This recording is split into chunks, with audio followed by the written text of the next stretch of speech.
بسم اللہ الرحمن الرحیم۔ آج کی اس ویڈیو میں ہم یہ جانیں گے کہ کس طرح حضرت ابراہیم علیہ السلام کی حضرت لوط علیہ السلام سے ملاقات ہوئی، اور حضرت لوط علیہ السلام کی زندگی کا واقعہ بیان کریں گے، جس میں ہم یہ جانیں گے کہ ان کی قوم کس طرح سے بدفعلی، بے حیائی اور لوگوں کا مال چھیننے کی وجہ سے ان پر عذاب نازل ہوا، اور وہ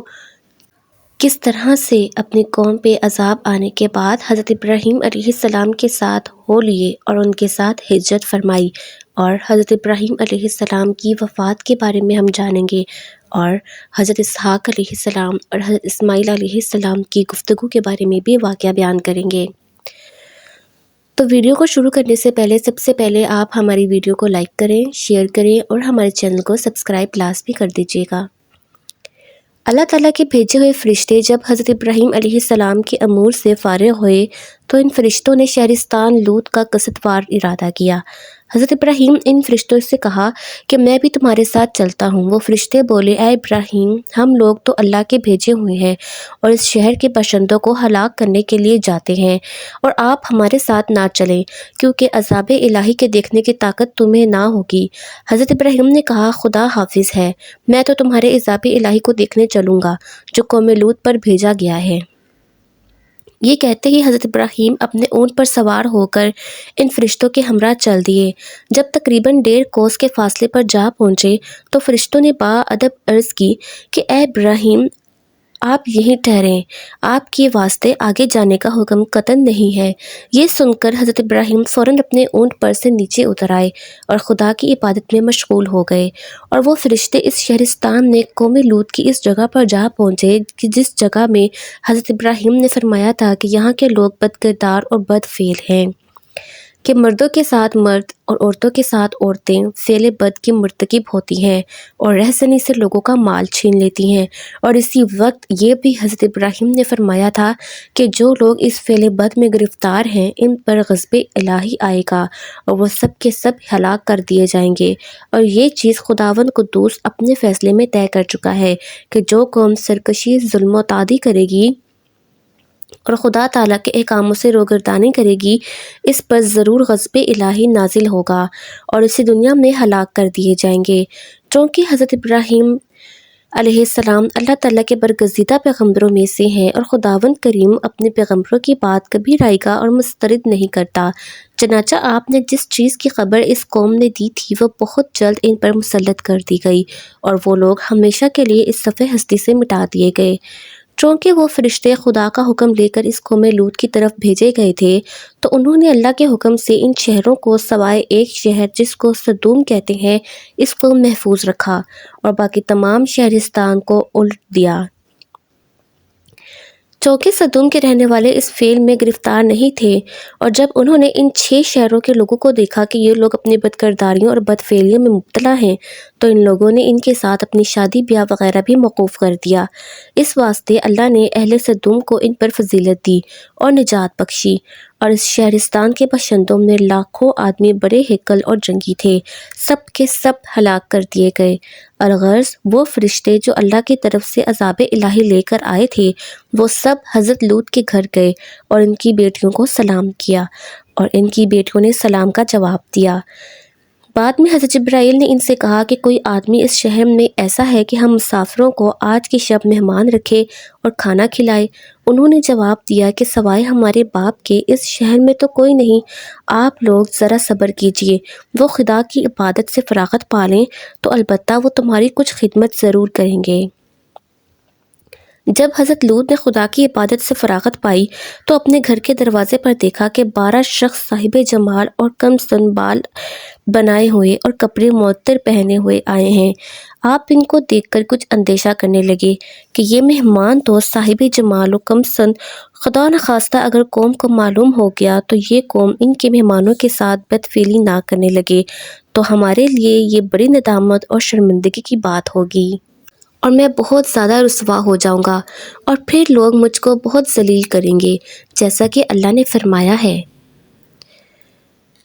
اور پہنچے میرے بھیجے ہوئے حضرت لوط کے پاس فرشتے تو وہ ان کے آنے سے اپنے دل میں رنجیدہ ہوئے اور اپنے جی میں کہنے لگے کہ ہمارے لیے آج کا دن بڑا سخت دن ہے، اور آئی اس کے پاس قوم دوڑتی ہوئی، اور وہ سب بے اختیار تھے اور وہ بہت زیادہ منتظر تھے اس فعل بد کے کرنے کے فائدہ۔ در حقیقت وہ فرشتے لڑکے کم سن بن کر گئے تھے حضرت لوط کے گھر میں، چونکہ حضرت کو اس قوم کی بدفعلیاں اور بدخویاں اچھی طرح معلوم تھیں، اسی وجہ سے وہ اپنے دل میں سخت خفا تھے، اور اسی وجہ سے حضرت لوط کو اپنی قوم سے لڑائی کرنی پڑی۔ آخر مجبوری و ناچاری ان مہمانوں کو حضرت لوط اپنے گھر لے گئے، اور حضرت لوط کی بیوی کافرہ تھی، اس وجہ سے اس نے جا کر اپنی ساری قوم سے ان مہمانوں کی خبر کر دی، اور وہ قوم لوطی تھی۔ بس ناگہاں قوم کے لوگ حضرت لوط کی حویلی پر آئے اور بلند آواز سے کہنے لگے کہ اے قوم لوط، تم وہ 12 اشخاص کو جو خوبرو اور نہایت حسین و جمیل ہیں اور کمسن بھی ہیں، اور وہ آج سب تیرے گھر میں مہمان ہوئے ہیں، تم انہیں ہمارے پاس بھیج دو۔ حضرت لوط نے بوجہ خوف کے ان لوگوں سے کہا جیسا کہ اللہ تعالیٰ نے فرمایا ہے کہ حضرت لوط نے کہا، اے قوم، یہ میری بیٹیاں حاضر ہیں اور یہ پاک ہیں، میں تمہارا نکاح ان سے کر دوں گا، بس تم لوگ اللہ سے ڈرتے رہو اور مجھ کو رسوا مت کرو، یہ لوگ ہمارے مہمان ہیں۔ کیا اے قوم، میری تم میں سے ایک آدمی بھی ایسا نہیں ہے کہ وہ سیدھے راستے پر گامزن ہو اور وہ نیک بات کے سمجھنے کی صلاحیت رکھتا ہو؟ خلاصہ یہ ہے کہ حضرت لوط کے گھر میں فرشتے مہمان بن کر اترے تھے، اور قوم ان جوان اور صاحب جمال مہمانوں کو دیکھ کر دوڑی ہوئی حضرت لوط کے گھر آئی، اور حضرت لوط نے ان مہمانوں کی عزت و آبرو بچانے کے لیے اپنی بیٹیوں کو نکاح کر دینا اپنی قوم کے ساتھ قبول کر لیا، لیکن قوم نے اس پر بھی نہ مانا، اور اس وقت شریعت میں زن مومنہ کو کافر سے بیاہ دینا منع نہ تھا، بس اس پر بھی اس کافر قوم نے حضرت لوط کی بات تسلیم نہ کی۔ حضرت لوط کے گھر کے دروازے توڑ ڈالے اور پھر کہا، وہ قوم کے لوگ بولے کہ تو جان چکا ہے کہ ہم کو تیری بیٹیوں سے غرض نہیں، اور تجھ کو تو اچھی طرح معلوم ہے جو ہم چاہتے ہیں، تو اپنے مہمانوں کو ہمارے پاس بھیج دو۔ حضرت لوط نے کہا، اگر مجھ کو تمہارے سامنے زور ہوتا یا جا بیٹھتا کسی محکم آسرے میں، یعنی اے قوم مجھے قوت ہوتی تو تمہارے ساتھ لڑتا، لیکن میں نے صبر کیا اور پناہ چاہی۔ خدا کی قسم، تمہارے شر سے میرے مہمانوں کو خدا محفوظ رکھے۔ اور فرشتوں کو خدا کی طرف یہی حکم تھا، جب تک لوط تمہارے پاس اس قوم بد کردار کی شکایتیں 3 دفعہ نہ لاویں، اس وقت تک ہرگز اس قوم سے برائی نہ کرنا اور نام بھی اپنا مت بتانا۔ جب حضرت لوط اپنے گھر واپس گئے تو قوم نے حضرت لوط کو زخمی کیا اور شدید رنج پہنچایا۔ پھر حضرت لوط نے اپنے آئے ہوئے مہمانوں سے کہا کہ میں اپنے اندر اتنی قوت نہیں رکھتا کہ ان کا باقاعدہ مقابلہ کروں اور ان ملعونوں کے سر سے بچوں اور تم کو بھی بچاؤں اور اس ظالم قوم کو اپنے سے دفع کروں۔ حضرت لوط نہایت آبدیدہ ہو کر اپنے مہمانوں سے یہ کہہ رہے تھے کہ پھر اس قوم کے لوگوں نے آ کر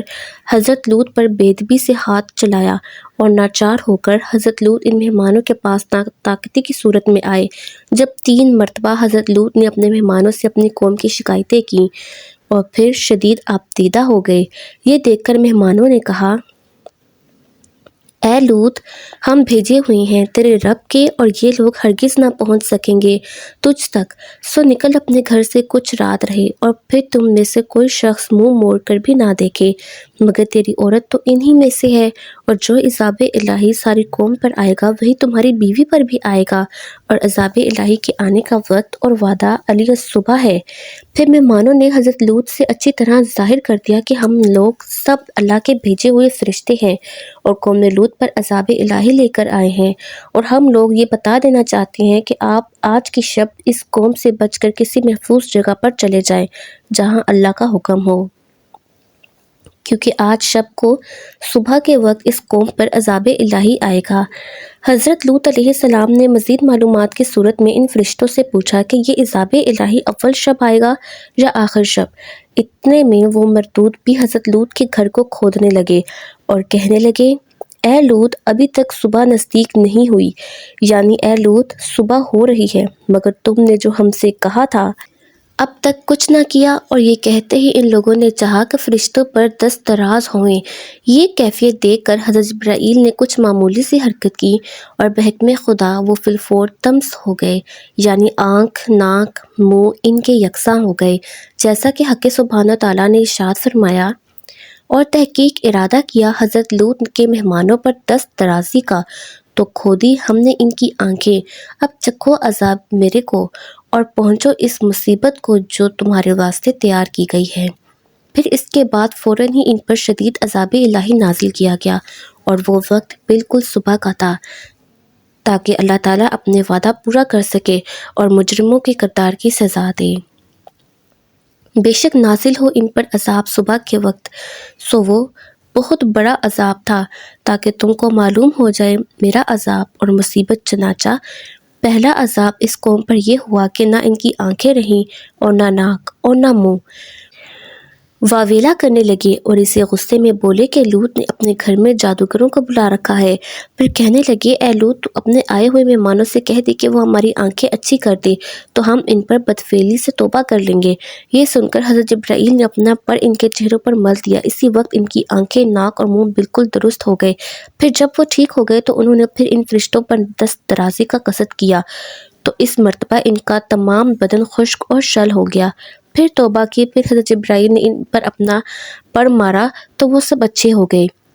بعد میں وہ لوگ سب کے سب حضرت لوط کے گھر سے نکل گئے اور تمام شہر کے دروازے بند کر دیے، اور یہ کہہ کر چلے گئے کہ کل لوط کے مہمانوں سے ہم اس کا بدلہ لیں گے۔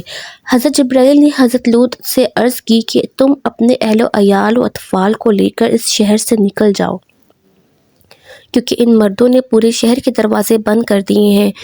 پھر حضرت جبرائیل نے حضرت لوط کو مع اہل و عیال کے شہر سے نکال کر حضرت ابراہیم کے گھر تک پہنچا دیا۔ چونکہ حضرت لوط کی بیوی کافرہ تھی، اس لیے آپ نے اسے چھوڑ دیا اور اپنی بیٹیوں کو لے کر حضرت ابراہیم کے گھر داخل ہوئے۔ حضرت ابراہیم نے حضرت لوط اور ان کے اہل و عیال کو بڑی چاہت سے رکھا۔ بعد میں اس کے جب آفتاب طلوع ہوا تو خدا کے حکم سے حضرت جبرائیل نے اپنا پر زمین کے نیچے دے کر شہرستان لوط کو اس طرح سے پلٹ دیا کہ ایک پتا درخت کا اور ایک حلقہ دروازے کا نہ ہلا، اور گہوارے بھی بچوں کے لغزش میں نہ آئے۔ بس اسی طرح ہوا پر اڑا دیا، اور آواز ان فرشتوں کی حضرت لوط تک پہنچی، اور پھر اس قوم کفار کی کچھ خبر نہ ملی۔ حضرت ابراہیم کی اس کی ہیبت سے بے ہوش ہو گئے۔ اسی وقت حضرت جبرائیل نے آ کر حضرت ابراہیم کو تسلی دی اور اپنے گود میں لے لیا۔ جب پہنچا حکم ہمارا، کر ڈالی وہ بستی نیچے اوپر، اور برسائی ہم نے ان پر کنکریاں پتھر کی تہ بتہ۔ حضرت لوط یہ حال دیکھ کر تاسف درازی کرنے لگے، اور شہر کی طرف نگاہ اٹھا کر دیکھا تو وہ بہت خراب ہو چکا تھا، اور ہر شخص کے گلے میں لعنت کا طوق پڑا ہوا تھا، اور اس طوق پر اس کا نام بھی لکھا ہوا تھا، جیسا کہ قرآن میں آتا ہے، نشان کیے ہوئے نزدیک پروردگار تیرے کے، اور نہیں ہے وہ ظالموں سے دور۔ حضرت ابراہیم نے حضرت جبرائیل علیہ السلام سے پوچھا کہ اس قوم کا کون سی جگہ ٹھکانہ ہے؟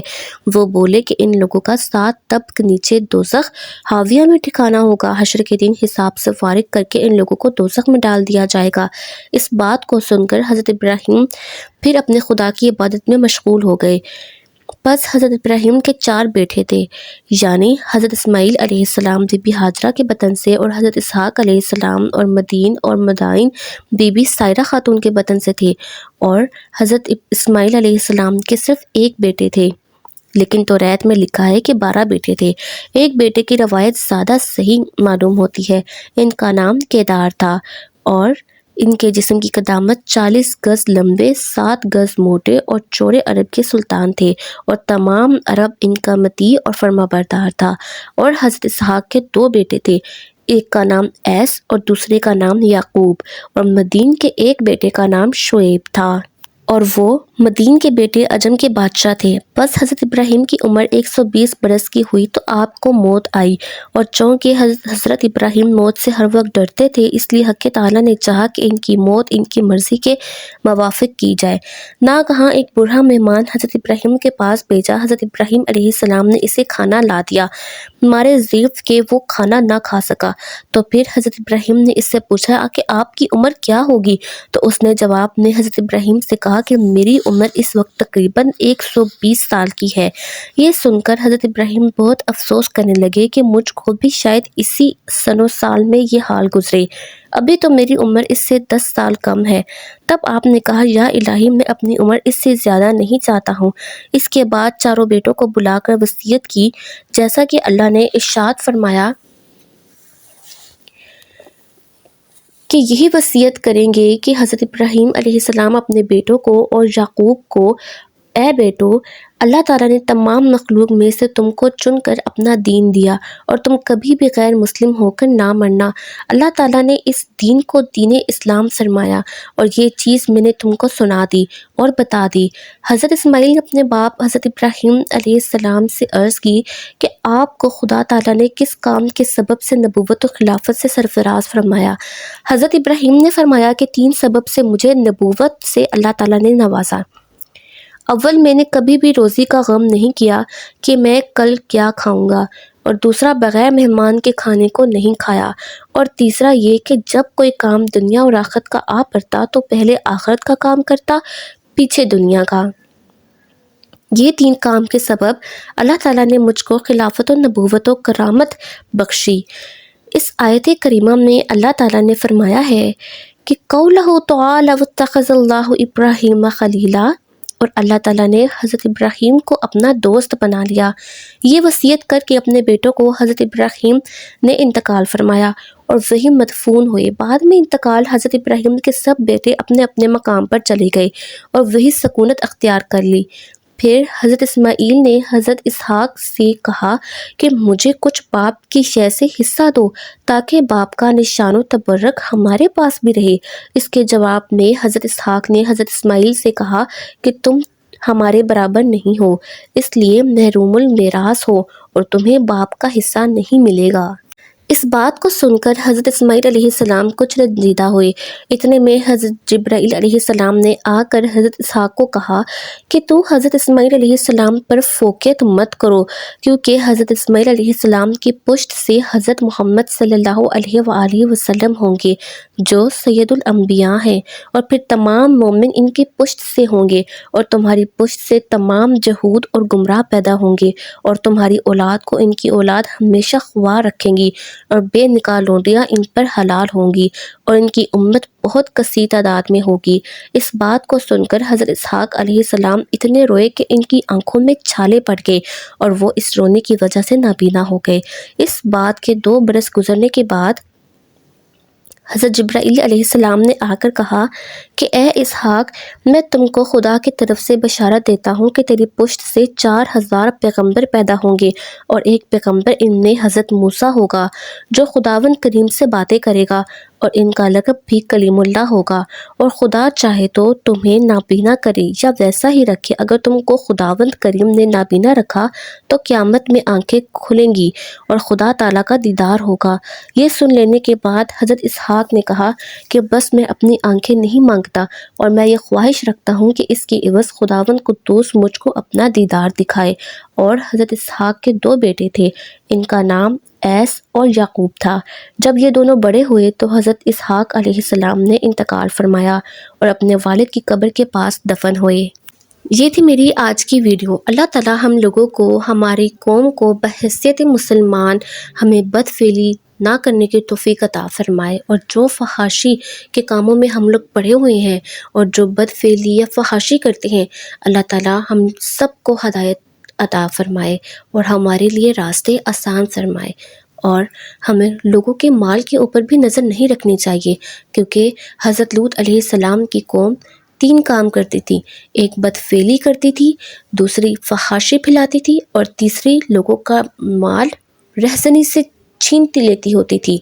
اس لیے ہم لوگوں کو چاہیے کہ ہم یہ 3 کام نہ کریں تاکہ اللہ تعالیٰ ہم پر کسی قسم کا کوئی عذاب نازل نہ فرمائے، اور ہم لوگ حضرت ابراہیم علیہ السلام کے بتائے ہوئے راستے پہ چلیں انشاءاللہ۔ آج کی میری ویڈیو پسند آنے پہ لائک ضرور کیجیے گا، شیئر بھی کیجیے گا، اور میرے چینل کو سبسکرائب بھی لازمی کر دیجیے گا۔ اللہ حافظ۔